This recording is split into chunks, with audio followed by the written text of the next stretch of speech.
पहा, आज आमचे इयत्ता 3री 4थीचे विद्यार्थी सुंदर असा खेळ खेळणार आहेत, एक छान कृती करणार आहेत आणि प्रत्येक जण उपक्रमामध्ये काय होणार आहे, सामील होणार आहे, सहभागी होणार आहे आणि या उपक्रमाचा भरभरून आनंद घेणार आहेत आजच्या या आनंददायी शनिवारचा.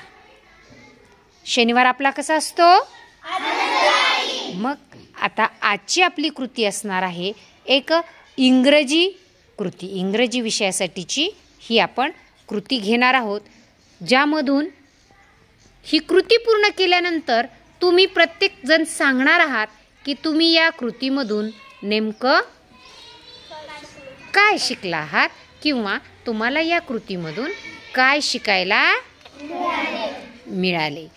आवडेल तुम्हाला कृतीमध्ये सहभागी व्हायला? हो. खेळणार आहात मग कृती? हो. सुरुवात करायची कृतीला?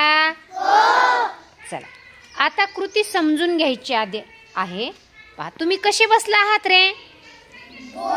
गोल बसलात. सगळ्यांचा एकच गोल आहे की वेगवेगळे गोल आहेत? म्हणजे तुम्ही कशात बसला आहात?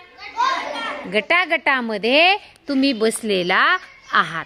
मग असे एकूण किती गट झालेले आहेत?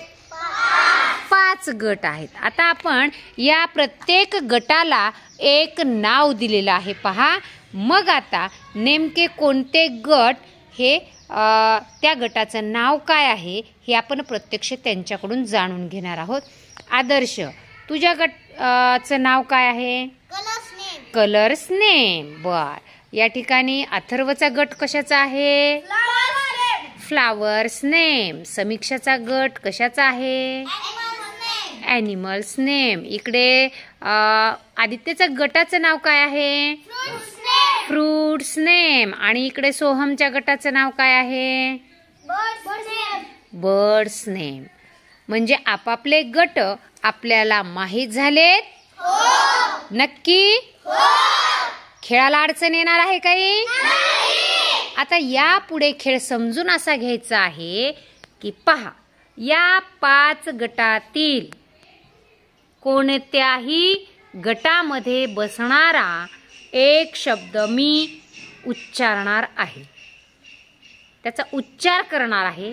मग तुमचं लक्ष त्या उच्चाराकडे असलं पाहिजे की मी नेमकं कोणत्या गटातील शब्दाचा उच्चार केलेला आहे.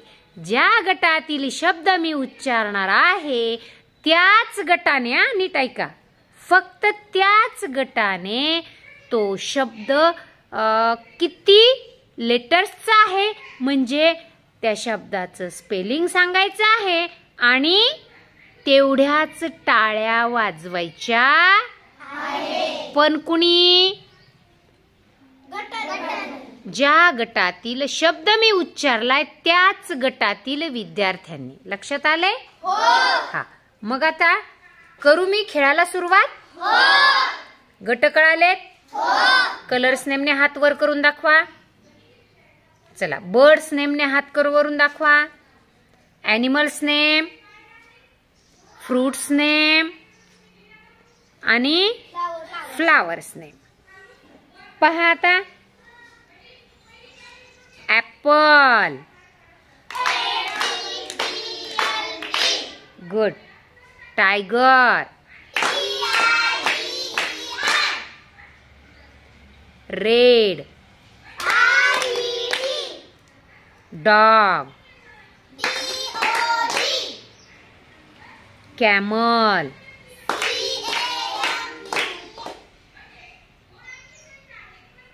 Fig. Rose. Crow. Elephant.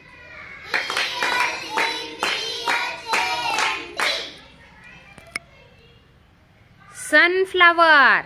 Yes, you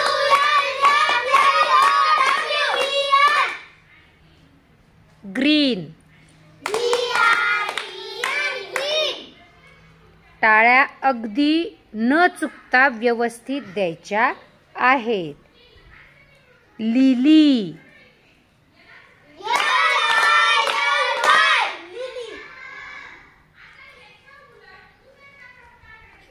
Deere,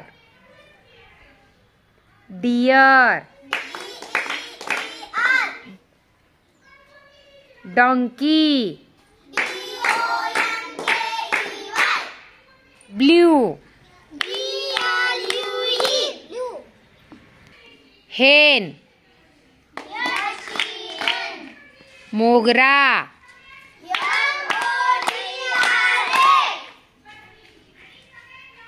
yellow,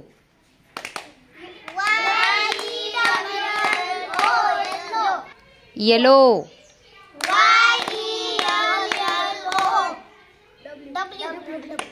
yellow,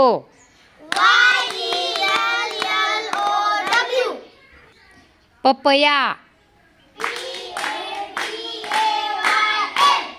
good, duck,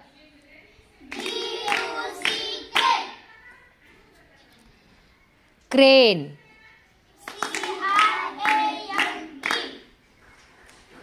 white,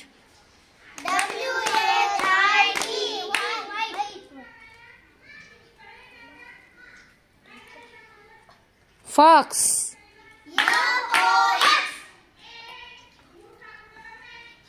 very good. आता सांगा मला, या कृतीमधून, या खेळामधून तुम्हाला नेमकं काय शिकायला मिळालं? एकानंतर सांगायचं. मराठीचे का? काय? एक तरी वाक्य पूर्ण म्हणतं का रे? तुम्हाला या कृतीमधून काय खेळायला मिळालं? छान, इंग्रजीचे शब्द तुम्हाला शिकायला मिळाले. आणखी?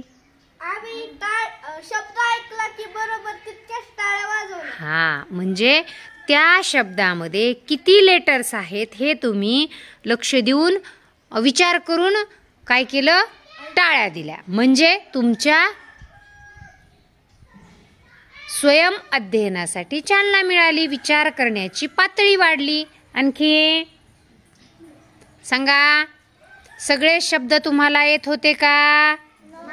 मग दुसऱ्याचे सुद्धा शब्द तुमच्या कानावर पडले. म्हणजे काय की जे शब्द आपल्याला येत नाही ते सुद्धा शब्द आपण काय झालो यामधून शिकलो. त्या शब्दाचा सुद्धा काय तुम्हाला काय झाली?